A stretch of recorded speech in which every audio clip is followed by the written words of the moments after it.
Isang matalim na kirot ang biglang gumuhit sa kanyang daliri. Napasinghap si Aya nang makita ang maliit na hiwa sa kanyang hinlalaki. Isang resulta ng pagmamadali sa pag-slice ng lemon. Isang butil ng dugo ang namuo. Kulay pula at buhay na buhay bago ito pumatak sa puting papel ng order slip. Dugo sa mamahaling steak. Iyon ang unang pumasok sa isip niya. Hindi siya pwedeng huminto. Hindi ngayon. Mabilis niyang isinubo ang daliri para sipsipin ang dugo, kasabay ng pagdampot ng tissue para punasan ang maliit na patak sa papel. Ang hapdi ay nanunuot, pero mas matindi ang kaba sa kanyang dibdib. Isang pagkakamali lang, isang reklamo lang mula sa isang importanteng customer. At maaari siyang mawalan ng trabaho. At ang pagkawalan ng trabaho ay isang bagay na hindi niya kayang harapin. Aya. Table 7. Sigaw ng head chef mula sa kusina. Opo, mabilis niyang sagot. Huminga siya ng malalim. Itinago ang sakit at kaba sa likod ng isang pilit na ngiti na ilang buwan na niyang pinapraktis. Inayos niya ang kanyang uniforme at lumabas mula sa magulong kusina. Dala-dala ang isang tray na may 2 baso ng mamahaling red wine. Ang hangin sa dining area ay ibang-iba. Mahinahon, malamig, at may amoy ng pera at kapangyarihan. Dito, ang bawat galaw ay dapat pino. Ang bawat salita ay dapat magalang. Ang table 7 ay nasa pinakamagandang pwesto, malapit sa glass window na tanawang kumikinang na city lights. Nakaupo doon ang isang lalaki at isang babae. Agad na nakilala ni Aya ang lalaki mula sa mga business magazine. Si John Castillo, ang nag-iisang tagapagmana ng Castillo Corporation, ang CEO na kilala sa kanyang talino sa negosyo at sa kanyang pagiging arogante. Ang relo sa kanyang pulso ay mas mahal pa siguro sa kabuuang gastos ng pagpapagamot ng kanyang ama. Ang kasama niyang babae, si Bianca, ay parang isang modelo na lumabas mula sa isang fashion magazine. Bawat hibla ng buhok nito ay nasa tamang lugar. Ang paraan ng pagtingin nito sa paligid ay puno ng paghamak na para bang ang lahat ay mas mababa kaysa sa kanya. Good evening, sir, ma'am. Your wine. Sabi ni Aya sa mahinahong boses. Maingat na inilapag ang mga baso sa kanilang mesa. Hindi siya pinansin ni Bianca. Patuloy itong nakatingin sa kanyang cellphone. Si John Castillo naman ay tiningnan siya mula ulo hanggang paa, na para bang sinusuri ang isang bagay na hindi karapat-dapat sa kanyang atensyon. Are you ready to order? Tanong ni Aya sa wikang Filipino. Ito ang patakaran ng restaurant. Unahin ang sariling wika. Maliban na lang kung ang customer ang unang mag-Ingles. Itinaas ni John Castillo ang isang kilay. Isang maliit na ngisi ang sumilay sa kanyang mga labi. I'll have the Wagyu steak medium rare. And for my fiancé, tumingin ito kay Bianca. The usual, sabi ni Bianca, hindi pa rin inaalis ang tingin sa screen. Tumango si Aya at nagsimulang magsulat sa kanyang notepad. Okay po, sir. Isang Wagyu steak, medium rare, at... Wait! Putol ni John. Ang boses ay malamig at may bahid ng pang-iinis. I think you misheard me. In this restaurant, we speak English. Napatigil si Aya. Naramdaman niya ang pag-init ng kanyang mga pisngi. Ang mga salitang yon ay hindi isang simpleng paalala. Iyon ay isang insulto. Isang pampublikong pagpapahiya. Narinig ng mga nasa katabing mesa ang sinabi ni John. May ilang napatingin sa kanilang direksyon. Naramdaman ni Aya ang kanilang mga mata, ang kanilang paghusga. Para siyang lumiit, naging isang hamak na serbidora na hindi marunong ng wika ng mayayaman. Saglit siyang napayuko.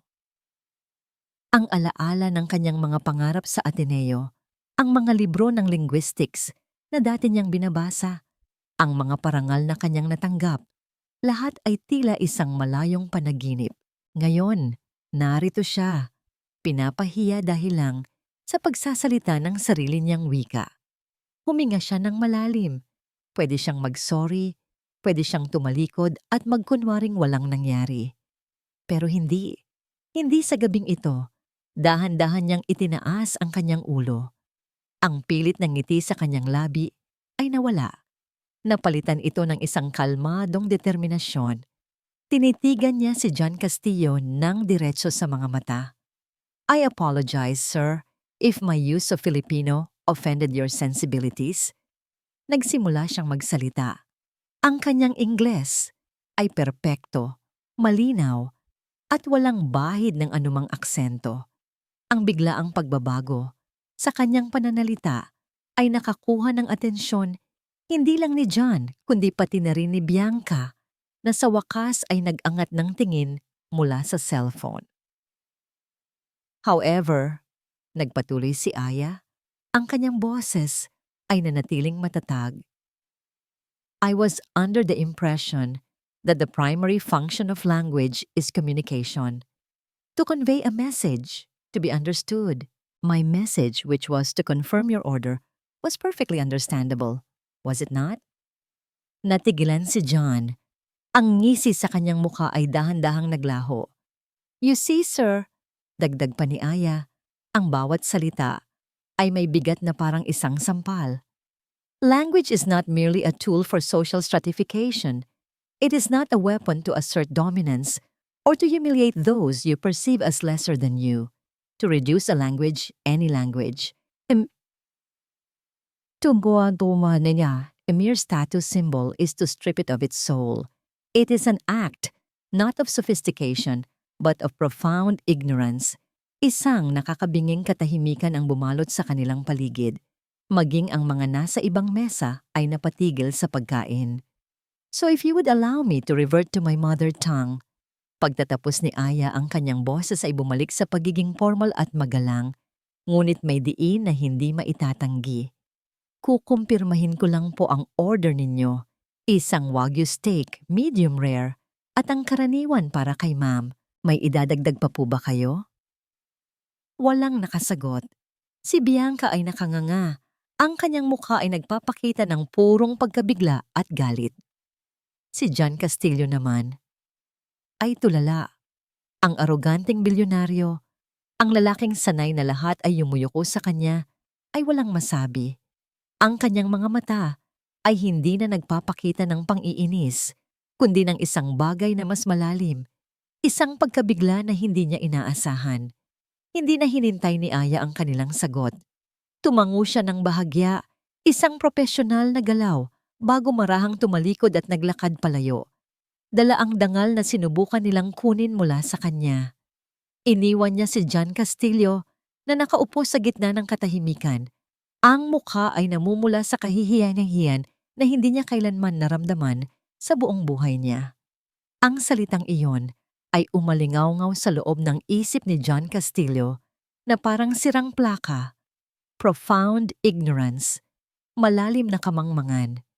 And that concludes my presentation on the quarterly earnings. As you can see, the net profit is up by 12%. Nasa gitna siya ng isang mahalagang board meeting.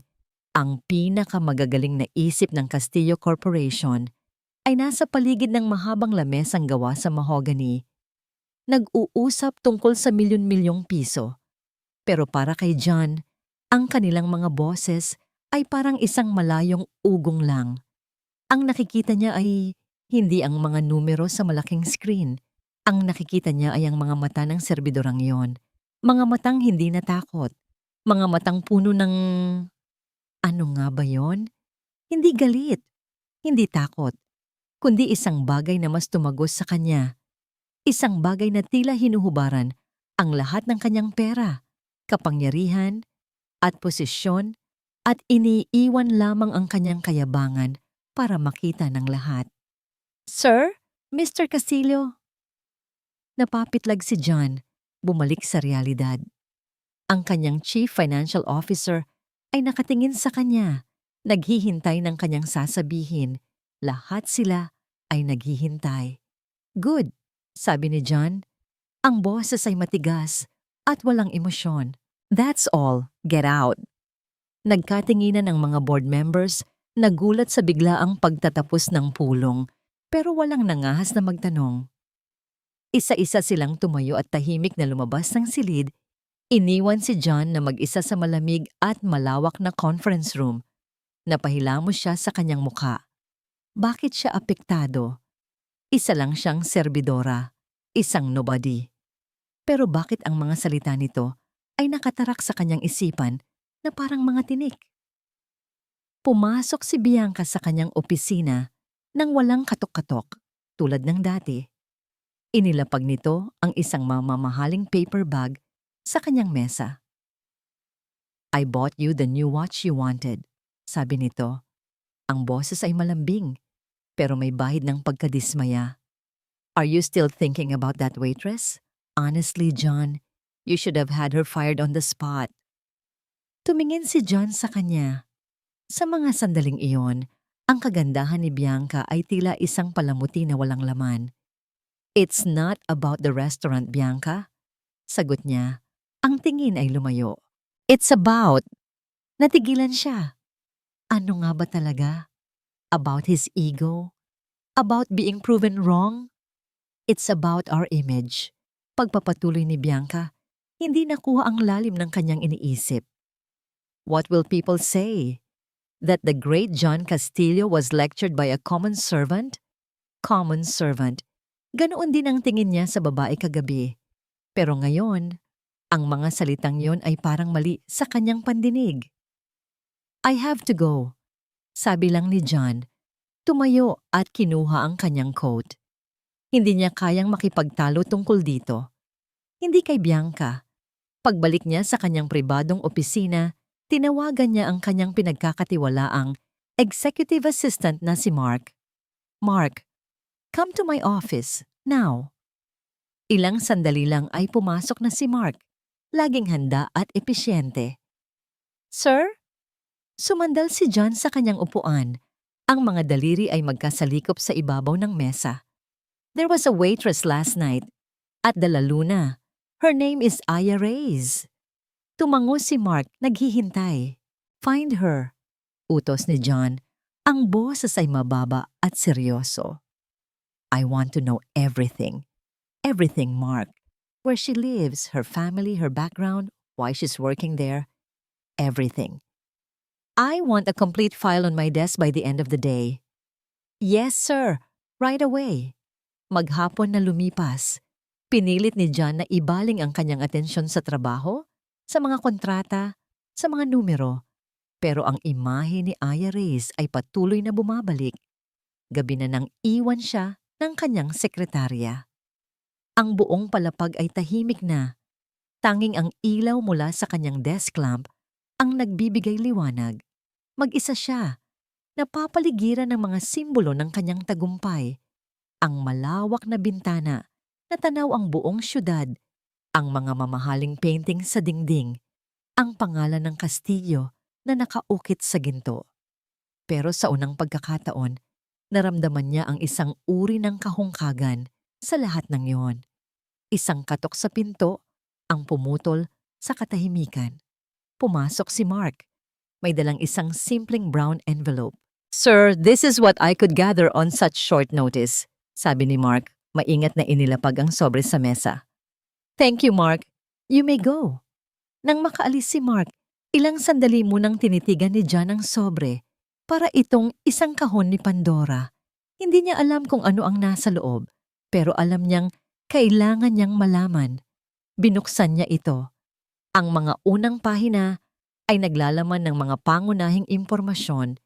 Address sa isang mahirap na lugar sa Quezon City, walang kapatid. Ang ina ay pumanaw na. Ang ama, isang retiradong guro. Walang espesyal, isang ordinaryong kwento ng kahirapan. Pero habang binubuklat niya ang mga pahina, isang dokumento ang nakakuha ng kanyang pansin. Ito ay isang kopya ng isang ID ng estudyante. Napatitig siya sa litrato. Ito nga siya. Si Aya Reyes. Medyo bata pa, pero ang mga mata ay ganoon pa rin. Matalino at seryoso. Pero hindi ang litrato, ang nagpatigil sa kanya, kundi ang mga salitang nakasulat sa ilalim nito. Ateneo de Manila University. Course AB Linguistics. Status Summa Cum Laude Candidate. Napahigpit ang hawak ni John sa papel. Summa Cum Laude Candidate. Sa Ateneo, sa kursong linguistics, biglang nagkaroon ng saysay ang lahat. Ang kanyang perpektong Ingles, ang kanyang matatalinong salita. Hindi yun tsamba, hindi yun isang bagay na pinulot lang niya kung saan. Ang babaeng ininsulto niya, ang babaeng hinusgahan niya base sa kanyang uniforme, ay mas matalino kaysa sa halos lahat ng taong kilala niya. Napasandal siya sa kanyang upuan. Ang isip ay gulong-gulo. Kung ganoon siya katalino, bakit siya nagtatrabaho bilang serbidora? Ano ang nangyari? Kasabay ng pag-iisip niya, biglang tumunog ang kanyang cellphone. Si Mark ang tumatawag. "Sir? Sorry to disturb you," sabi ni Mark sa kabilang linya. Ang boses ay tila nag-aalangan. "May isa pa po, isang importanteng detalye na ngayon ko lang nakumpirma." Umupo ng tuwid si John. "What is it?" Nagkaroon ng saglit na katahimikan bago sumagot si Mark. "Tungkol sa tatay niya, sir. May malaki siyang utang. Isang utang na naging dahilan ng kanyang stroke. Utang sa isang kumpanya na ang pangalan ay Pag-asa Lending. Ang amoy ng mamahaling pabango at pagkain ay napalitan ng amoy ng usok ng sasakyan at prinitong isda pagsakay ni Aya sa jeep pauwi. Ang bawat yugyog ng sasakyan ay tila nagpapaalala sa kanya kung gaano kalayo ang mundo niya sa mundo ng mga taong tulad ni John Castillo. Doon, sa loob ng restaurant, siya ay isang anino na nagsisilbi. Dito, sa tunay niyang mundo, siya ang lahat. Anak, tagapag-alaga, tagapaghanap buhay. Pagpasok niya sa kanilang maliit na apartment, ang una niyang narinig ay ang mahinang pag-ubo mula sa silid. Sumikip ang dibdib ni Aya. "Tay," tawag niya, habang maingat na isinasara ang pinto. Naabutan niya ang kanyang ama na nakaupo sa gilid ng kama, sinusubukang abutin ang isang baso ng tubig. Ang kalahati ng katawan nito ay nanghihina pa rin dahil sa epekto ng stroke. Si Mang Domeng, isang dating guro ng kasaysayan na may boses na dati umuugong sa loob ng classroom, ay isa na lamang anino ng kanyang dating lakas. "Anak, kararating mo lang," sabi nito. Ang boses ay garalgal. "Ako na po dyan, tay," sabi ni Aya. Ang pagod sa kanyang mukha ay napalitan ng pag-aalala. Kinuha niya ang baso at inalalayan ang kanyang ama na uminom. "Kumain na po ba kayo ng gamot?" Tumango ang matanda. Ang mga mata ay puno ng pagmamahal at lungkot. "Huwag mong pabayaan ang sarili mo, anak. Masyado ka nang nahihirapan." Isang pilit ng ngiti ang isinukli ni Aya. "Okay lang ako, tay. Basta malakas ka." Hinawakan niya ang kamay ng ama. Magaspang ito at may mga kalyo. Ang kamay na nagtaguyod sa kanya. Ang kamay na gumabay sa kanya sa pagsusulat noong bata pa siya. Ngayon, ang kamay na yon ay halos wala ng lakas. At kasalanan niya ang lahat. Kung hindi lang dahil sa utang na yon. Matapos niyang subuan ng lugaw ang ama at siguraduhing komportable na ito sa higaan, lumabas si Aya para maghugas ng mga pinagkainan. Sa katahimikan ng gabi, tanging ang tunog ng tubig at ng mahinang hilik mula sa silid ang kanyang naririnig. Ito ang kanyang buhay. Isang paulit-ulit na guhit ng pagod at pag-aalala. Ang munting tagumpay niya laban kay John Castillo kanina ay tila nawala ng saysay. Ano ang silbi ng matatalinong salita kung hindi naman nito kayang magbayad ng mga bayarin? Biglang nagring ang kanyang mumurahing cellphone. Ang tunog ay tila isang hiyaw sa katahimikan. Isang unknown number. Naramdaman niya ang pamilyar na kaba. Dahan-dahan niyang sinagot ang tawag. "Hello? Aya Reyes," sabi ng isang boses sa kabilang linya. Isang boses na magaspang, parang giniling na bato. Walang emosyon. Alam mo na siguro kung bakit ako tumawag. Napalunok si Aya. Ang kanyang mga kamay ay nagsimulang mamasa. Kakasweldo ko lang. Maghuhulog ako bukas. Kulang pa rin. Malamig na sagot ng lalaki. Ang pasensya ng boss namin ay nauubos na. Binibigyan ka namin ng palugit. Saglit na nabuhayan ng loob si Aya. Salamat po. Gaano katagal? May 1 linggo ka na lang, Aya. Ang mga salitang yon ay parang isang suntok sa kanyang sikmura. Pero, hindi ko po kayang buuin ang lahat sa loob ng 1 linggo. Problema mo na yan. 1 linggo. Pagkatapos niyan, hindi na kami magiging mabait. Click! Ibinaba na ng lalaki ang tawag. Nabitawan ni Aya ang cellphone. Bumagsak ito sa sahig na may kasamang malakas na kalabog. Napasandal siya sa lababo. Ang kanyang mga tuhod ay nanginginig. 1 linggo. Paano? Saan siya kukuha ng ganoon kalaking pera? Napaupo siya sa isang sulok ng kusina, sa gitna ng dilim. Doon, niyakap niya ang kanyang mga tuhod at humagulhol ng walang tunog. Ang lahat ng tapang na ipinakita niya kanina sa restaurant ay naglaho. Ang natira ay ang dalisay na takot. Pakiramdam niya ay nalulunod siya. Walang makapitan, walang matakbuhan. Maya-maya, isang matinding liwanag ang biglang tumama sa bintana ng kanilang kusina, sinundan ng isang mababang dagundong ng makina ng sasakyan. Isang tunog na hindi nababagay sa kanilang makipot na eskinita. Agad na pinunasan ni Aya ang kanyang mga luha. Sino yon? Ang mga nagpapautang ba? Bumalik ba sila? Dahan-dahan siyang sumilip sa bintana. Isang makintab na itim na sasakyan ang nakaparada sa tapat ng kanilang bahay. Ang headlights nito ay nakakasilaw. Bumukas ang pinto sa driver's side at isang lalaking nakasuot ng mamahaling suit ang lumabas. Nanlaki ang mga mata ni Aya. Hindi maari. Ang lalaki ay naglakad papalapit sa kanilang pinto. Ang bawat hakbang ay tila mabigat at may layunin. Huminto ito sa tapat ng kanilang sira-sirang gate. Sa ilalim ng nag-iisang ilaw ng poste, nakita ni Aya ng malinaw ang kanyang mukha. Si John Castillo. Katok, katok, katok. 3 marahan ngunit matatag na katok sa pinto. Napatayo si Aya. Ang puso niya ay kumakarera sa pagitan ng gulat, galit at matinding takot. Anong ginagawa niya rito? Paano niya nalaman ang address niya? Nang muling kumatok, alam niyang hindi siya pwedeng magtago. Huminga siya ng malalim at dahan-dahang binuksan ang pinto. Nakatayo sa harap niya si John Castillo. Ang kanyang perpektong ayos ay tila isang insulto sa kahirapan ng paligid. May dala siyang isang itim na briefcase. Ang mga mata nila ay muling nagtagpo, pero ngayon, wala na ang apoy ng pagtatalo.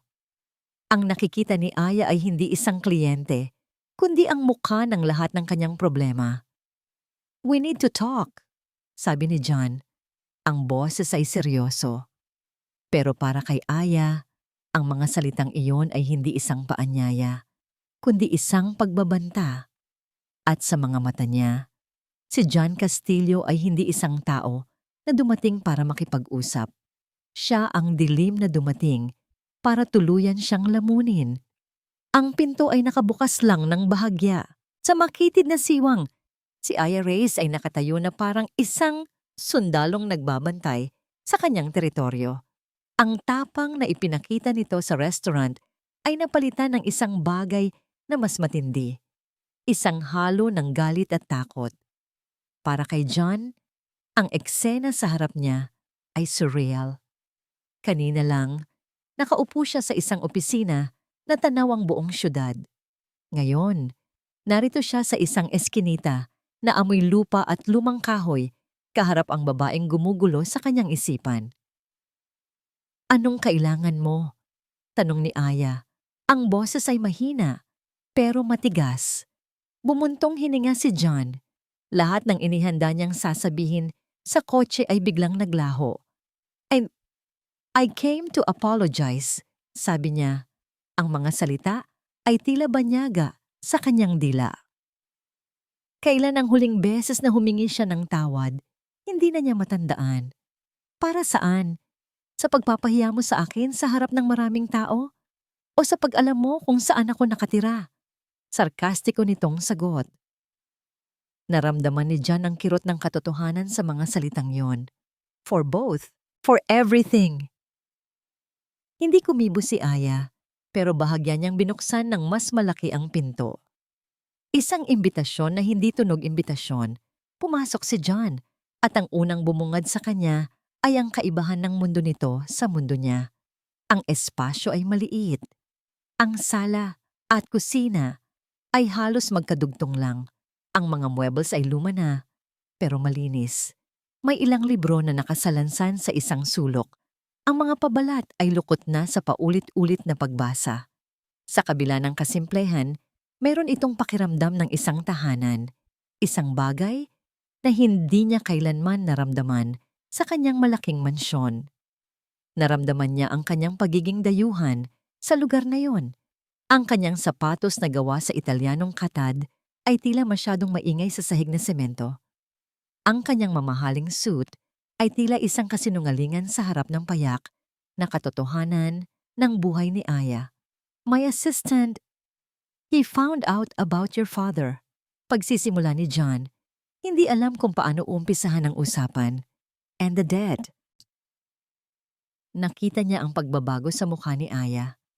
Ang galit ay napalitan ng biglaang pagkataranta. Wala kang pakialam doon. I think I do, sabi ni John. At dito na niya naramdaman ang pagbalik ng kanyang dating pagkatao. Ang pagiging isang problem solver. Ang taong naniniwala na lahat ng bagay ay may solusyon. Look, what I said at the restaurant was unacceptable. I was arrogant, I was wrong. Let me fix this. Kinuha niya ang briefcase at ipinatong sa maliit na lamesa. Binuksan niya ito. Sa loob, isang checkbook ang nakahanda. How much? Tanongin niya. Isang tanong na sanay siyang binibitawan. Para sa kanya, lahat ng problema ay may katumbas na presyo. Tell me the amount. I'll write the check and this will all be over. Tinitigan siya ni Aya na para bang nagsalita siya ng ibang lengguwahe. Isang nakakabinging katahimikan ang namagitan sa kanila. At sa katahimikang yon, nakita ni John ang unti-unting pagbabago sa mga mata ni Aya. Ang takot ay nawala. Ang bumalik ay ang apoy. Ang nag-aalab na apoy na nakita niya kagabi. Isang mapait na tawa ang kumawala sa mga labi ni Aya. Fix this? You think you can fix this? Nagulat si John sa biglaang pagbabago. Akala mo ba lahat ng bagay sa mundo ay nadadaan sa pera mo, Mr. Castillo? Sigaw ni Aya. Ang boses ay nanginginig sa pinaghalong sakit at galit. Akala mo ba na dahil mayaman ka, may karapatan kang pumasok sa buhay ng ibang tao at ayusin ito na parang isa lang itong sirang laruan? Napaatras si John. Ang insulto mo kagabi, hindi yun tungkol sa pera. Ang problema ng pamilya ko, hindi mo ito mauunawaan kahit kailan.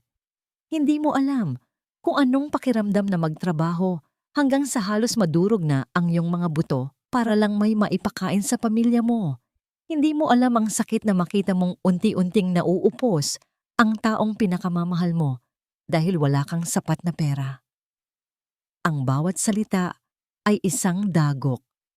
Napatingin si John sa pinto ng silid kung saan narinig niya ang mahinang pag-ubo. Ang ama niya ang dahilan ng lahat ng ito. Huwag mong isipin kahit isang saglit na ang pera mo ang solusyon sa lahat. Patuloy ni Aya, may mga luhang namumuuna sa kanyang mga mata. Ang kailangan ko ay respeto, hindi limos. Sa huling pagtatangka na kontrolin ang sitwasyon, kinuha ni John ang isang piraso ng tseke na nakapirma na. Inabot niya ito kay Aya. Just take it, please. Tiningnan ni Aya ang tseke sa kanyang kamay. Pagkatapos ay tumingin siya sa mukha ni John. Ang kanyang mukha ay nagpakita ng sukdulang pagkadismaya. Kinuha niya ang tseke at sa isang mabilis na galaw, nilukot niya ito at ibinato pabalik sa dibdib ni John. "Umalis ka na!" Sigaw niya niya. Ang boses ay basag na. "Umalis ka at dalhin mo ang iyong pera. Hindi mabibili ang dangal namin." Bago pa makasagot si John, isinara na ni Aya ang pinto ng buong lakas. Ang malakas na kalabog ay umalingaw-ngaw sa makitid na eskinita. Isang huling pagtataboy na hindi niya malilimutan. Naiwan si John na nakatayo sa labas, mag-isa. Dahan-dahang nagsimulang umambon. Dinampot niya ang nalukot na tseke mula sa lupa. Ang pirma niya, isang simbolo ng kanyang kapangyarihan, ay nababasa na ngayon ng ulan. Habang nakatitig sa basang papel sa kanyang kamay, isang katotohanan ang tumama sa kanya ng mas malakas pa kaysa sa isinarang pinto. Ang problema ay hindi ang utang ni Aya. Ang problema ay siya. At hindi ito isang bagay na kayang ayusin ng kahit gaano kalaking halaga. Ilang araw ang lumipas, matapos ang gabing iyon, hindi na muling nagpakita si John Castillo. Para kay Aya, ang bawat araw ay isang karera, laban sa oras. Ang banta ng isang linggo ay nakabitin sa kanyang ulo na parang isang espada. Doble ang kanyang sipag sa trabaho, kumukuha ng lahat ng extra shifts na maaari niyang kunin. Ang kanyang katawan ay pagod, pero ang kanyang isip ay mas pagod pa. Palaging nag-iisip kung saan kukuha ng pera. Isang hapon, sa gitna ng abalang lunch service, isang pamilyar na figura ang pumasok sa restaurant. Napatigil si Aya sa pagpupunas ng mesa nang makita niya si Bianca, ang fiancé ni John Castillo. Pero ngayon, mag-isa lang ito. At ang kanyang rawang ngiti ay kakaiba. Matamis, pero may tinatagong lason. "Hi, I'd like a table for one, please. Preferably in your section," sabi ni Bianca sa hostess habang diretsyong nakatingin kay Aya. Naramdaman ni Aya ang panlalamig ng kanyang sikmura. Ano ang ginagawa nito rito? Walang magawa si Aya, kundi gawin ang kanyang trabaho. Inhatid niya si Bianca sa isang mesa at binigyan ng menu. "Thank you. Aya, right?" sabi ni Bianca, na para bang sinusubukan nitong alalahanin ang isang bagay na hindi importante. "Yes, ma'am," sagot ni Aya, pinipilit na maging professional. "You know, you're quite famous in our circle now," sabi ni Bianca habang nagbabasa ng menu. "The feisty waitress who put John Castillo in his place. It's quite a story." Hindi sumagot si Aya. Alam niyang may mas malalim na dahilan kung bakit narito si Bianca. Nag-order si Bianca ng pinakamahal na pagkain at alak. Habang kumakain, palagi itong tumatawag kay Aya para sa mga maliliit na bagay. Dagdag na tissue, isa pang baso ng tubig, o para lang ipahila ng bahagya ang kanyang upuan. Bawat utos ay isang paraan para ipamukha kay Aya kung sino ang customer at kung sino ang tagapagsilbi. Nagtitiis lang si Aya. Kailangan niya ang trabahong ito. Nang matapos kumain si Bianca at habang hinihintay nito ang bill, sinadya nitong aksidenteng matabig ang kanyang baso ng red wine. Ang mamahaling alak ay tumapon, hindi sa sahig, kundi sa puting uniforme ni Aya. "Oh my goodness, I am so sorry," sabi ni Bianca. Ang kanyang boses ay puno ng pekeng pag-aalala. "Look what I did. I'm such a klutz." Lahat ng mata sa paligid ay napunta sa kanila.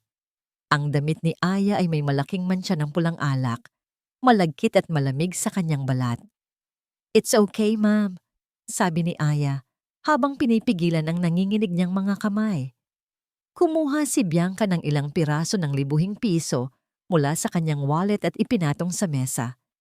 "Here, for the dry cleaning, and for your trouble." Ang halaga ay sobra-sobra, isang halatang pagpapakita ng yaman, isang insulto na nakabalot sa paghingi ng tawad. "Hindi po kailangan, ma'am. Aksidente lang po iyon." "Oh, don't be silly. Just take it, giit ni Bianca. Pagkatapos magbayad ng bill, tumayo si Bianca para umalis. Habang papunta sa restroom, sinadya nitong dumaan malapit kay Aya na nagpupunas ng lamesa. Meet me in the restroom in 2 minutes. Bulong nito. Sapat lang para marinig ni Aya. If you know what's good for you. Nanigas si Aya. Alam niyang ito na yon, ang tunay na dahilan.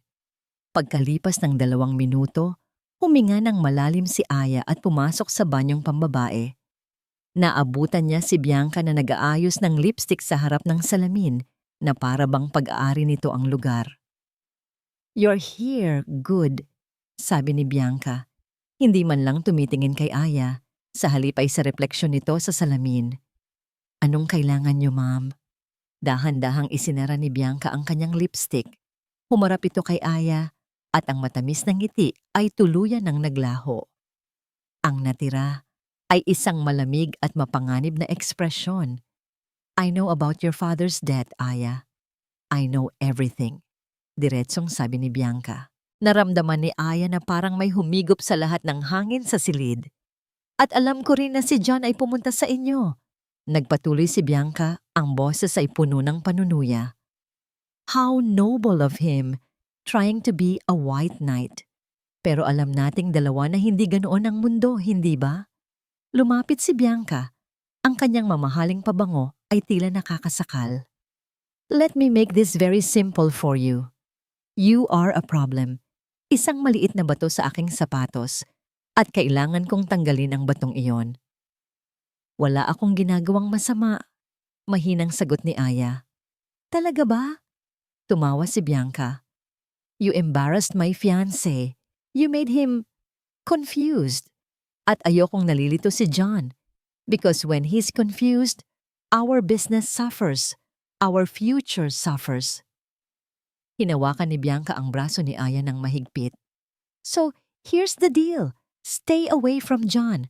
Huwag mo na siyang kakausapin. Huwag ka nang magpapakita sa kanya. Kundi Ngumiti si Bianca. Isang ngiti na hindi umabot sa kanyang mga mata. I will make sure that Pag-asa Lending Company collects what they're owed in the worst way possible. Baka hindi lang ang bahay niyo ang mawala sa inyo. Baka pati ang kalusugan ng tatay mo, lalo pang lumala. Binitawan niya ang braso ni Aya at kumuha ng isang business card mula sa kanyang bag. Inilapag niya ito sa ibabaw ng lababo. Ito ang business card ng Pag-asa Lending. Just a little reminder of who has the power here, sabi ni Bianca. Know your place, waitress. Pagkasabi noon, tumalikod na si Bianca at lumabas ng banyo. Iniwan si Aya na nanginginig at hindi makagalaw. Nakatitig si Aya sa kanyang refleksyon sa salamin. Ang malaking mantsa ng red wine sa kanyang uniforme ay tila isang simbolo ng kanyang sitwasyon. Dinungisan, pinahiya, at walang kalaban-laban. Dahan-dahan niyang kinuha ang business card. Ang mga letrang Pag-asa ay tila isang malaking kabalintunaan. Walang pag-asa. Sa mga sandaling iyon, napagtanto niya na ang kalaban niya ay hindi lang ang aroganteng si John Castillo. Ang kalaban niya ay isang mundo na kayang-kayang durugin ang isang tulad niya nang hindi man lang namamalayan. Pag-asa Lending. Ang pangalan ng kumpanyang iyon ay hindi na maalis sa isip ni John. Mula nang malaman niya ito mula kay Mark, may isang bagay na bumabagabag sa kanya. Isang pamilyar na tunog na hindi niya matukoy. Ang pagtanggi ni Aya sa kanyang tulong ay isang malaking sampal sa kanya. Ngunit higit pa sa nasaktang ego, may mas malalim na epekto iyon. Sa kauna-unahang pagkakataon, nakita niya ang limitasyon ng kanyang pera at iyon ay nakakatakot. Kinahapunan, matapos ang isang walang kwentang pagpupulong kung saan wala naman talaga ang kanyang isip, muli niyang ipinatawag si Mark sa kanyang opisina. Mark, I need more information on this Pag-asa Lending, sabi ni John habang nakatayo at nakatingin sa labas ng bintana. And I don't want the public records. I want the real story. Who owns it? Who's behind it? Use all our resources. I want to know who we're dealing with. Sir, I already tried. Sagot ni Mark, tila nag-aalangan. It's a ghost company. The registration is buried under layers of shell corporations. Mahirap i-trace. Lalong nagduda si John. Sa mundo ng negosyo, ang mga multo ay laging may itinatagong madilim na sikreto. Then dig deeper.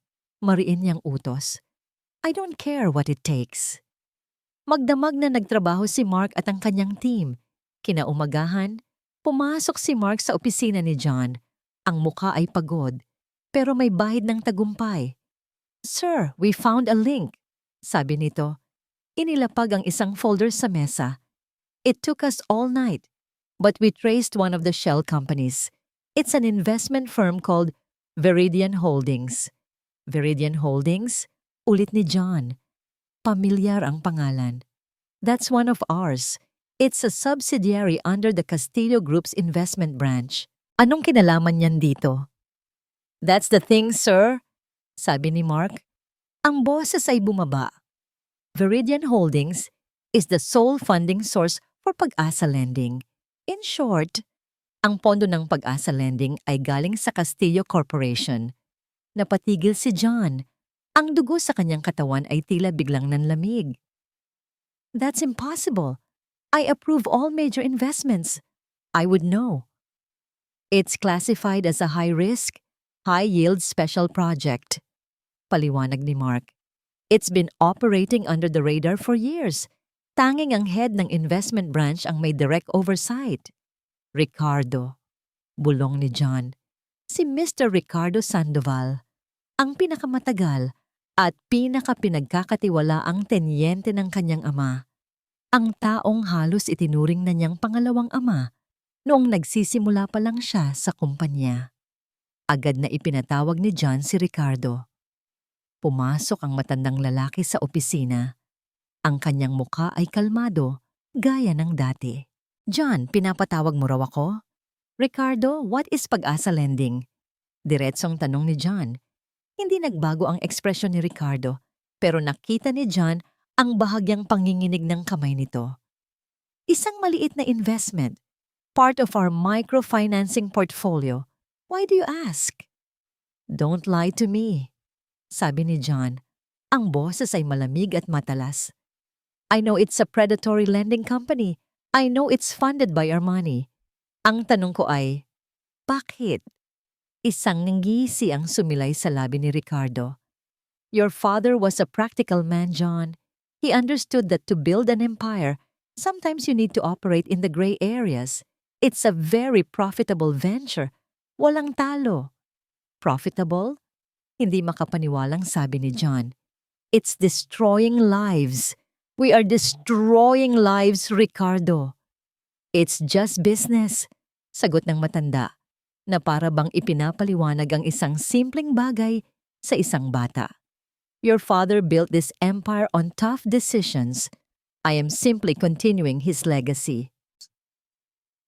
Ang pagbanggit sa kanyang ama ay isang malaking sampal. Ang legacy? Ito ba ang legacy na ipinagmamalaki niya?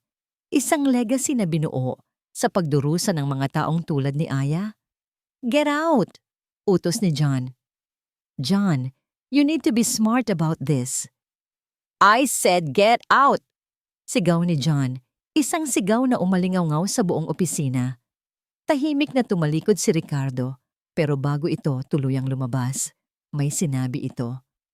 Huwag mong sirain ang lahat ng pinaghirapan ng ama mo dahil lang sa isang hamak na baba. Naiwan si John na nanginginig sa galit. Hindi siya makapaniwala. Hindi niya matanggap. Ayaw niyang maniwala na ang kanyang ama, ang taong tinitingala niya, ay may kakayahang gawin niyang ito. Kailangan niya ng pruweba. Kailangan niyang makita mismo. Gabi na. Ang buong gusali ay tahimik na. Nag-iisa si John sa lumang opisina ng kanyang ama, isang lugar na halos hindi na niya pinapasok mula noong ito'y pumanaw. Gamit ang isang duplicate key, pinuntahan niya ang isang lumang filing cabinet na gawa sa bakal kung saan itinatago ng kanyang ama ang mga pinakapribadong dokumento nito. Habang naghahalongkat sa mga lumang folder, nakakita siya ng isang manipis na folder na may markang PL, Project Origin. Pag-asa Lending. Nanginginig ang mga kamay niyang binuksan ito. Nasa loob ang lahat. Ang business plan, ang mga projected earnings, at ang pinakaunang dokumento, ang Articles of Incorporation, ang kasulatan na nagtatag sa Pag-asa Lending. Binasa niya ang mga pangalan ng mga board members, mga pangalang hindi niya kilala, mga dummy. Pero habang binabasa niya ang huling pahina, ang pahina ng pag-aproba, natigilan siya. Napako ang kanyang tingin sa isang pirma sa ibabaw ng linyang may titulong Authorizing Signature. Isang pirma na kabisado niya. Ang bawat kurba, ang bawat guhit, ang pamilyar na bagsak ng panulat na nakita na niya sa hindi mabilang na mga dokumento, mga report card at mga birthday card mula pagkabata. Ang pirma ng kanyang ama.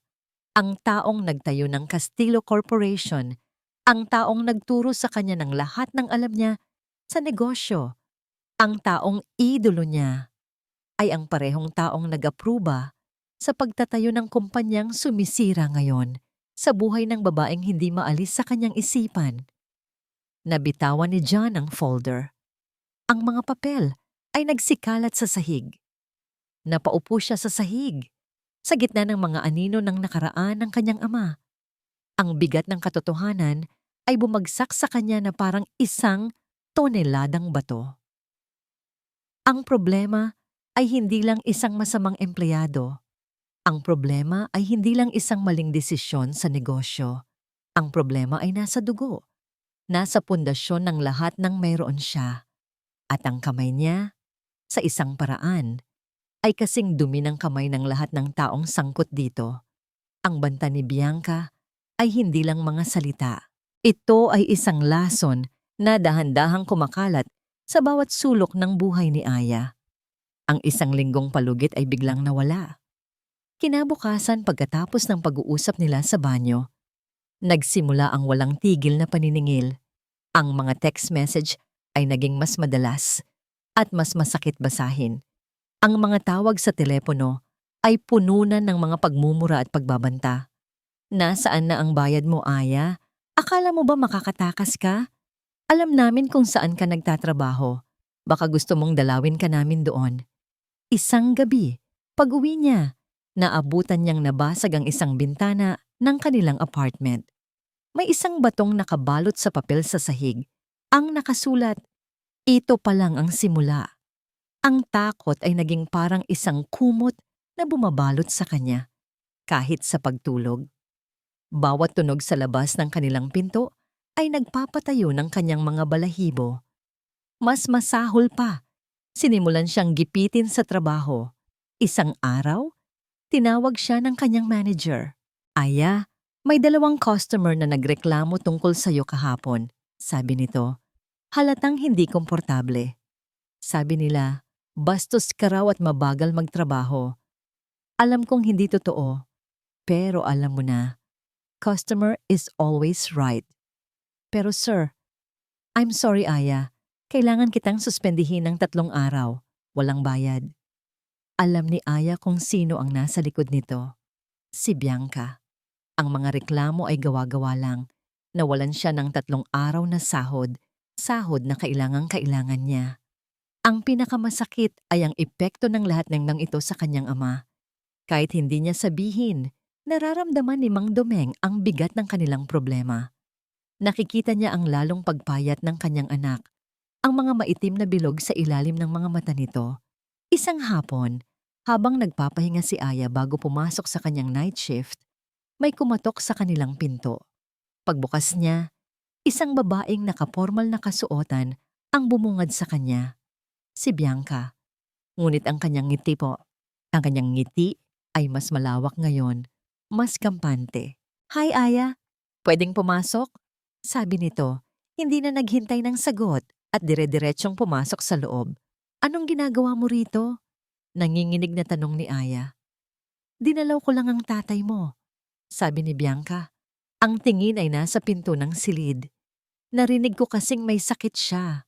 Bago pa mapigilan ni Aya, pumasok si Bianca sa silid ng kanyang ama. Naabutan nito si Mang Domeng na nakaupo at nagbabasa ng lumang libro. "Magandang hapon po," bati ni Bianca sa matanda. Ang boses ay sobrang tamis. "Ako po si Bianca. Kaibigan po ako ni Aya." Naguguluhang tumingin si Mang Domeng kay Aya. "Tay, nandito po ako para kumustahin kayo." Pagpapatuloy ni Bianca, umupo sa gilid ng kama na para bang matagal na silang magkakilala. "Alam niyo po, sobrang masipag ng anak ninyo. Ginagawa niya ang lahat para sa inyo." Sumikip ang dibdib ni Aya. Alam niya kung saan papunta ito. "Imagine inyo po," sabi ni Bianca.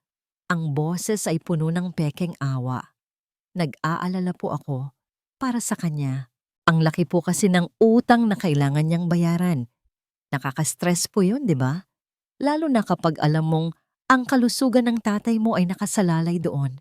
"Bianca, tama na." Pakiusap ni Aya, ang mga luha ay nagsisimula ng mamuo. "Bakit? Sinasabi ko lang naman ang totoo," sabi ni Bianca. Tumingin kay Mang Domeng. "Pero huwag po kayong mag-alala. Ang sabi sa akin ng Pag-asa Lending, mabait naman daw ang mga boss nila. Lalo na ang pinaka-boss, isang Kastilyo, napakagaling na tao.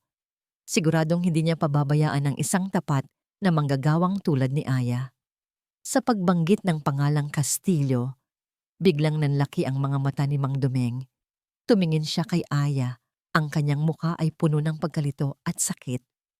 Ang utang, ang pagtatrabaho ni Aya, ang pamilyang Kastilyo, lahat ay nagsama-sama sa kanyang isipan.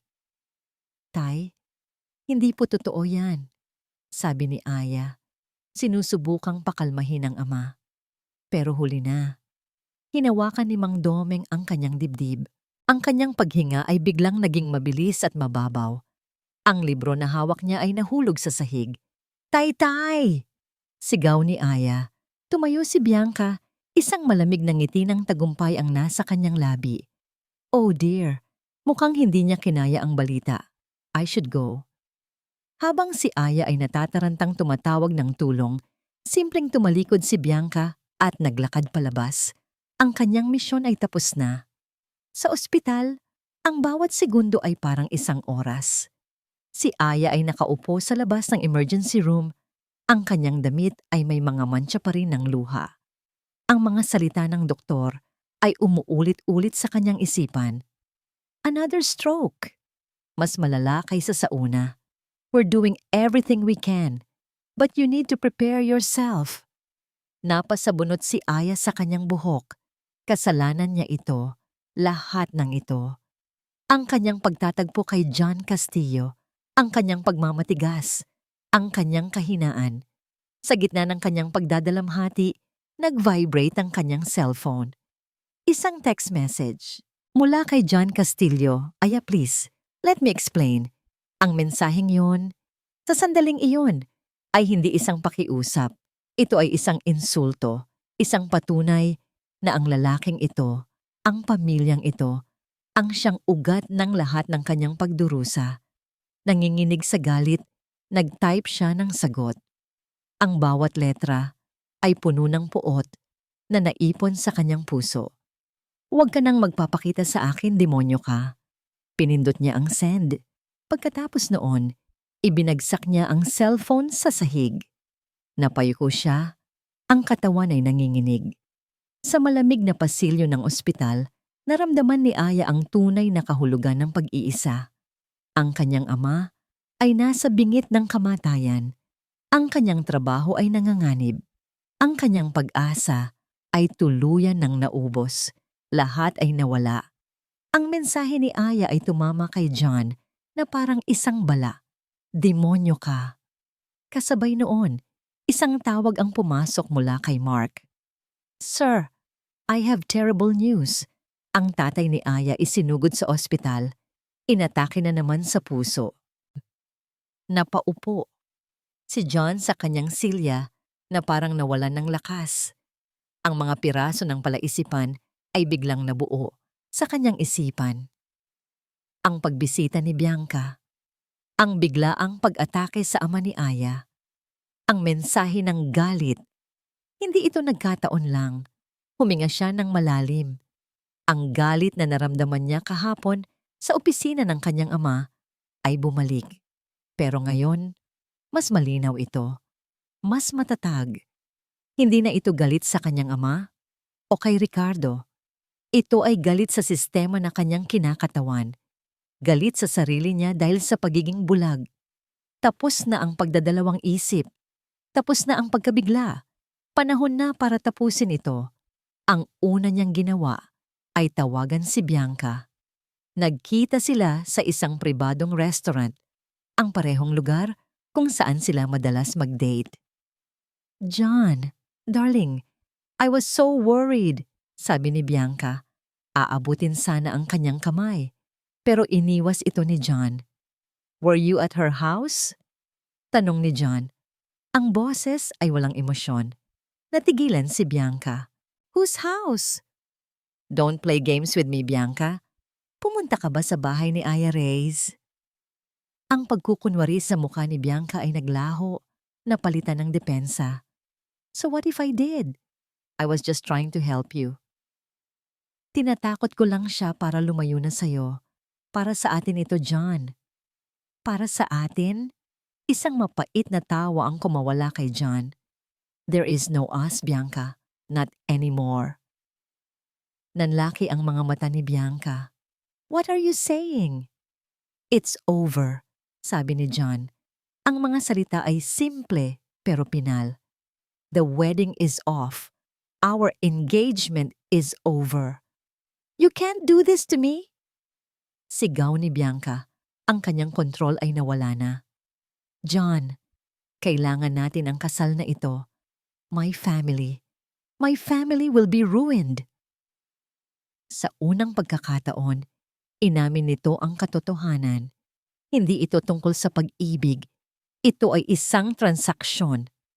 "That's your problem, not mine." Malamig na sagot ni John bago tumayo at umalis.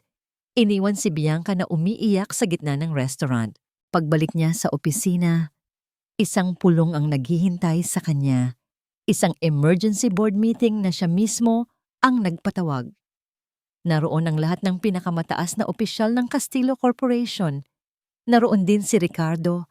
Ang mukha ay kampante pa rin, na para bang sigurado siyang walang gagawing kahangalan si John. "Thank you for coming on such short notice." Pagsisimula ni John, tumayo sa harap nilang lahat. Nag-flash sa screen sa likod niya ang logo ng Pag-asa Lending. Nagkaroon ng bulungan sa silid.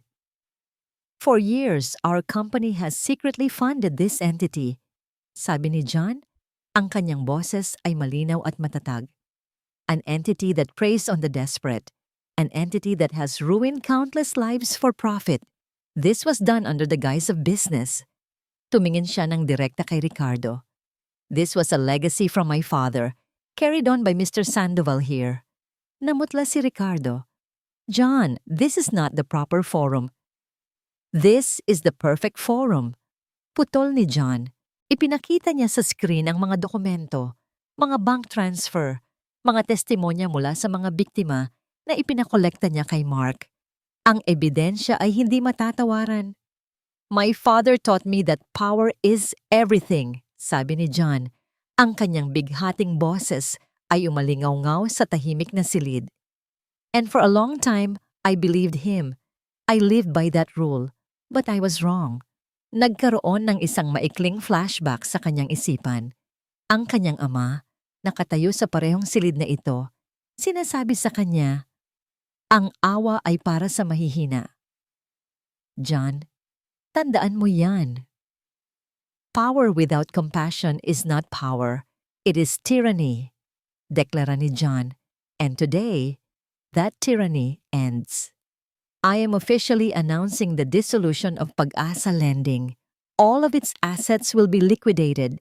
Furthermore," huminga siya ng malalim, "I will be using my personal funds to compensate every single person victimized by this company with interest."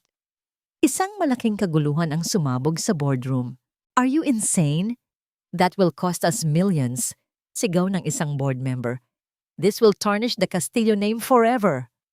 Sigaw ng isa pa. Mr. Sandoval's actions are his own, sabi ni John. Ang kanyang tingin ay nakapako pa rin kay Ricardo. He will be terminated, effective immediately, and will face the legal consequences of his actions. Security? 2 security guard ang pumasok at lumapit kay Ricardo. John, you will regret this. You are destroying your father's legacy. Nagpupumiglas na sigaw ni Ricardo habang inilalabas ng mga gwardya. Nang mailabas si Ricardo, muling bumalik ang katahimikan. Lahat ng mata ay nakatingin kay John, naghihintay. My father's legacy is not my concern, sabi ni John sa wakas. My legacy is, and it starts today. This meeting is adjourned. Naglakad siya palabas ng conference room, iniwan ang mga miyembro ng board na tulala. At hindi makapaniwala. Ang kanyang imperyo ay nayanig. Ang pangalan ng kanyang pamilya ay nadungisan. Marahil ay mawawalan siya ng milyon-milyon. Pero sa gitna ng lahat ng iyon, sa kauna-unahang pagkakataon, sa mahabang panahon, naramdaman niya na tama ang kanyang ginawa. Naramdaman niyang malaya siya sa anino ng kanyang ama. Lumingon siya kay Mark na naghihintay sa labas. Prepare the car. Saan po tayo, sir? Isang maliit na ngiti ang sumilay sa labi ni John. To the hospital. Ang puting pader ng ospital ay tila sumisip-sip sa lahat ng kulay at pag-asa. Lumipas ang 2 araw na parang isang mahabang bangungot para kay Aya. Mabuti na lang, nag-stabilize ang kondisyon ni Mang Domeng. Ang sabi ng doktor, isang milagro na nalagpasan nito ang pinakakritikal na bahagi. Ngayon, natutulog ito ng mahimbing sa ilalim ng impluensya ng gamot at si Aya naman ay nakabantay sa labas ng ICU, nabubuhay sa kape at sa mga panandaliang idlip sa mga hindi komportableng upuan. Wala na siyang pakialam sa utang, wala siyang pakialam sa trabaho. Ang tanging mahalaga ay ang bawat pagtibok ng puso ng kanyang ama. Isang umaga, habang nakatulala at pinagmamasdan ang pag-ulan sa labas ng bintana ng ospital, nag-vibrate ang kanyang cellphone na pinahiram lang ng isang mabait na nurse. Isang email mula sa isang taong hindi niya kilala. Ang subject, for Aya Reyes. Nag-aalangan man binuksan niya ito. Naglalaman ito ng ilang mga link sa mga major news websites. Kinabahan siya habang pinipindot ang unang link. Ang bumungad sa kanya ay isang headline na halos ikahinto ng kanyang paghinga. Castillo Corporation CEO, John Castillo, inilantad ang sariling kumpanya sa isang dirty lending scheme. Binuksan niya ang isa pang link. Ang legacy ng aking ama ay hindi aking pananagutan. Ang matapang na pahayag ni John Castillo. At isa pa, Pag-asa Lending bubuwagin mga biktima, babayaran mula sa personal na pera ni Castillo na bitawan ni Aya ang cellphone. Ang mga balita ay tila hindi ka panipaniwala. Si John Castillo, ang lalaking tinawag niyang demonyo, ay ginawa ang lahat ng ito? Isinakripisyo ang pangalan ng kanyang pamilya? Ginamit ang sarili niyang pera para bayaran ang mga biktima? Mga biktimang tulad niya? Ang galit na naramdaman niya para kay John ay biglang napalitan ng isang matinding pagkalito. Bakit? Bakit niya gagawin ito? Hinanap niya ang pangalan ni Bianca. Nakita niya ang isang maliit na ulat. Engagement nina, bilyonaryong si John Castillo at socialite na si Bianca Gonzalez, kinumpirmang kanselado na. Ang lahat ng nangyari sa nakalipas na mga araw, ang paninira, ang pag-atake sa kanyang ama ay biglang nagkaroon ng ibang kahulugan. Si Bianca ang may gawa ng lahat. At si John, sinira ni John ang sarili niyang mundo para itama ito. Napahawak siya sa kanyang ulo, gulong-gulo ang kanyang isip. Hindi niya alam kung ano ang dapat paniwalaan, kung ano ang dapat maramdaman. Sa gitna ng kanyang pag-iisip, napatingin siya sa labas, sa may entrance ng ospital. At doon, nakita niya siya. Nakatayo sa gitna ng ulan si John Castillo. Walang payong, walang kotse sa likod niya, walang bodyguard, siya lang. Ang kanyang puting polo ay basang-basa na at dumidikit sa kanyang katawan. Ang kanyang buhok ay tumutulo. Mukha siyang pagod, mukha siyang ordinaryo, mukha siyang tao. Hindi siya lumalapit. Nakatayo lang siya roon. Tila nagbibigay ng espasyo. Tila nagbibigay ng pagpipilian. Nakatingin siya ng diretso kay Aya sa pamamagitan ng salamin ng bintana. Ang kanyang mga mata ay puno ng mga salitang hindi niya masabi. Naramdaman ni Aya ang malakas na pagtibok ng kanyang puso. Pwede siyang tumalikod. Pwede siyang magtago. Pwede niyang ipagpatuloy ang galit. Mas madali iyon. Pero habang tinititigan niya ang lalaking nakatayo sa ulan, na tila handang maghintay magpakailanman, nakita niya hindi ang isang bilyonaryo. Nakita niya hindi ang isang aroganteng CEO. Nakita niya hindi ang isang kaaway. Nakita niya ang isang taong, tulad niya, ay sugatan din. Isang taong sinusubukang itama ang isang pagkakamaling hindi lang niya ginawa, kundi minana pa. Isang buntong hininga ang kumawala mula sa kanyang mga labi. Isang buntong hininga na naglalaman ng lahat ng kanyang pagod, takot, at ngayon, isang maliit na usbong ng pag-unawa. Dahan-dahan, tumayo si Aya mula sa kanyang upuan. Ang kanyang mga binti ay tila mabigat, pero ang kanyang puso ay nagdidikta. Naglakad siya palayo sa bintana, papunta sa direksyon ng entrance. Bawat hakbang ay isang pagpapasya. Bawat hakbang ay isang pagbitaw sa galit. Bawat hakbang ay isang paghakbang palapit sa isang katotohanang mas komplikado kaysa sa inakala niya. Huminto siya sa harap ng sliding glass door. Sa kabilang banda, ilang talampakan lang ang layo. Naghihintay si John sa gitna ng bumubuhos na ulan. Pagkatapos ng isang mahabang sandali ng pag-aatubili, humakbang si Aya palabas. Ang malamig na ambon ng ulan ay dumampi sa balat ni Aya, ngunit hindi niya ito ininda. Ang lahat ng kanyang atensyon ay nakatuon sa lalaking nasa harap niya. POV, John Castillo. Nang makita niyang lumabas si Aya mula sa pinto ng ospital, isang pakiramdam ng ginhawa ang dumaloy sa buong katawan ni John. Hindi siya umasa. Inihanda niya ang sarili na baka hindi na siya nito gustong makita kahit kailan. Ngunit narito ito, nakatayo sa harap niya, ang mga mata ay puno ng mga tanong. Aya, sabi niya. Ang kanyang boses ay bahagyang nanginginig dahil sa lamig at kaba. Hindi ko alam kung paano magsimula. Hinubad niya ang kanyang basang-basang coat at inialok dito. Baka lamigin ka, umiling si Aya. Anong ginagawa mo rito, John? Walang halong galit sa boses nito. Pagod lang at pagkalito. Gusto kong sabihin na sorry, panimula ni John. Pero alam kong hindi sapat ang salitang iyon. Hindi nito mabubura ang nangyari sa tatay mo. Hindi nito mabubura ang takot na idinulot sa iyo ni Bianca at ng kumpanya namin. Tinitigan niya ito ng diretso sa mga mata. Wala akong hihinging tawad dahil wala akong karapatan. Nandito ako para sabihin sa iyo ang totoo. Ikinuwento niya ang lahat. Tungkol sa kanyang ama. Tungkol sa legacy ng Castillo Corporation na binuo sa hindi malinis na paraan. Tungkol sa pagkabulag niya sa katotohanan. Hindi siya nagtago ng kahit ano. Inilantad niya ang lahat ng kahinaan at pagkakamali niya. Ang pera ng pamilya ko. Pagtatapos niya ay naging bahagi ng pagdurusa ng pamilya mo. At iyan ay isang bagay na hindi ko kayang basta na lang talikuran. POV, Aya Reyes.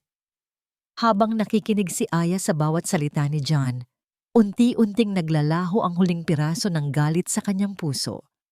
Ang nakikita niya ngayon ay hindi na ang aroganteng bilyonaryo mula sa restaurant. Ang kaharap niya ay isang lalaking pasan-pasan ang bigat ng kasalanan ng kanyang ama. Isang lalaking handang sirain ang sarili niyang mundo para lang maitama ang mga ito. Naiintindihan ko, mahinang sabi ni Aya. At sa kauna-unahang pagkakataon, naniwala siya sa sarili niyang mga salita. Hindi ako naparito para mag-alok ng pera, sabi ni John, na tila nabasa ang kanyang iniisip. Natutunan ko na ang leksyon ko. Ang dangal ay hindi nabibili. May kinuha si John mula sa inner pocket ng kanyang basang polo, isang folder na nakabalot sa plastic para hindi mabasa. Ito ang alok ko, sabi niya. Iniabot ito kay Aya. Nag-aalangan man, kinuha ito ni Aya at binuksan. Sa loob, hindi tseke ang nakita niya. Nakita niya ang isang detalyadong plano. Isang proposal. Sa itaas, nakasulat ang mga salitang The Castillo Reyes Scholarship Foundation. Ang pundasyong ito, paliwanag ni John, ay tutulong sa mga mag-aaral na matatalino at may pangarap, pero walang kakayahang pinansyal, mga estudyanteng tulad mo. Mga estudyanteng napilitang huminto dahil sa kahirapan. Tumingin si John sa kanya. Ang kanyang mga mata ay puno ng sinseridad. Hindi ko ito kayang gawin mag-isa. Kailangan ko ng isang taong nakakaunawa. Isang taong may talino at puso. Isang taong dumaan sa parehong paghihirap. Aya, hindi kita inaalok ng limos. Inaalok kita ng isang partnership. Gusto kong ikaw ang mamuno dito. Ikaw ang maging co-chairperson ng foundation. Napatitig si Aya sa papel. Castillo Reyes. Ang pangalan niya ay nakaugnay sa pangalan ng pamilyang halos sumira sa kanya. Ngunit ngayon, ang ugnayang yon ay hindi na simbolo ng opresyon, kundi simbolo ng pag-asa. Isang butil ng luha ang pumatak mula sa kanyang mata, humalo sa tubig ulan sa kanyang pisngi. Ngunit hindi ito luha ng lungkot. Ito ay luha ng paglaya. Bakit mo ginagawa ito? Tanong niya. Dahil tinuruan mo ako, Aya. Sagot ni John. Tinuruan mo ako na ang tunay na halaga ay wala sa pera o kapangyarihan, nasa dangal. At ito ang tanging paraan na alam ko para maibalik. Hindi lang ang dangal na sinubukan kong kunin sa'yo, kundi pati na rin ang dangal na nawala sa sarili kong pangalan. Isang mahabang katahimikan ang namagitan sa kanila. Tanging ang patak ng ulan ang maririnig. Tumingin si Aya mula sa folder patungo sa mukha ni John. At sa wakas, isang maliit na ngiti ang sumilay sa kanyang mga labi. Tinatanggap ko. Makalipas ang 6 na buwan, ang sikat ng araw ay mainit sa balat ni Aya habang naglalakad siya palabas ng gate ng Ateneo. Suot niya muli ang kanyang lumang uniforme. Sa kanyang likod, dala niya ang isang backpack na puno ng mga libro. Nakabalik na siya. Hindi bilang isang taong binigyan ng limos, kundi bilang isang scholar at isa sa mga board members ng Castillo Reyes Foundation. Ang kanyang ama ay unti-unti nang gumagaling at ang lahat ng kanilang utang ay nabayaran na. Hindi bilang isang regalo mula kay John, kundi bilang opisyal na kompensasyon mula sa binuwag na Pag-asa Lending. Isang pamilyar na itim na kotse ang huminto sa kanyang tapat. Bumaba ang bintana at bumungad sa kanya ang nakangiting mukha ni John Castillo. Hindi na siya nakasuot ng mamahaling suit, kundi isang simpleng polo shirt lang. Hop in, partner, sabi nito. Pumasok si Aya sa kotse at ang kanilang mga mata ay nagtagpo. Wala ng tensyon, wala ng galit. Ang naroon ay isang malalim na pag-unawa at respeto. Habang paalis ang sasakyan, napatingin si Aya sa kanyang dating unibersidad. Ang pangarap na minsan niyang binitawan ay nasa kamay na niyang muli. Ready for our first board meeting? Tanong ni John. Always ready, sir. Pabirong sagot ni Aya. Tumawa si John. Just John. Okay. John, sabi ni Aya. At sa unang pagkakataon, naramdaman niyang tama ang lahat. Ang kanilang paglalakbay ay nagsimula sa isang insulto at pagpapahiya. Ngunit sa pamamagitan ng pagpapatawad at pag-unawa, nagtayo sila ng isang bagong pundasyon. Isang pundasyon na hindi gawa sa pera o kapangyarihan. kundi sa isang bagay na mas matibay, ang panunumbalik ng dangal. Hindi pa ito perpektong love story. Marami pa silang dapat ayusin. Ngunit ito ay isang simula. Isang magandang simula.